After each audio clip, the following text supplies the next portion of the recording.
Hi guys, வாங்க சாஃப்டான சப்பாத்தி செய்யலாம். வீட் ஃப்ளார், சால்ட்,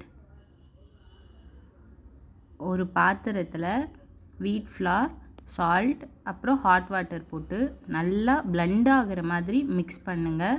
ஏன்னா அப்போ தான் சப்பாத்தி ரொம்ப சாஃப்டாக வரும். நல்லா பிளெண்ட் பண்ணுங்கள். ஒரு 5 மினிட்ஸ் கழித்து பால்ஸாக மேக் பண்ணுங்கள்.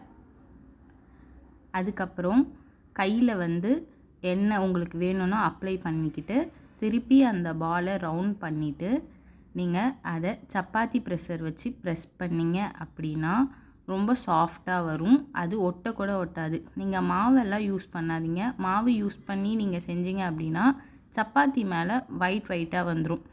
ஸோ அது ரொம்ப ஒரு மாதிரி ஹார்டாகிடும்.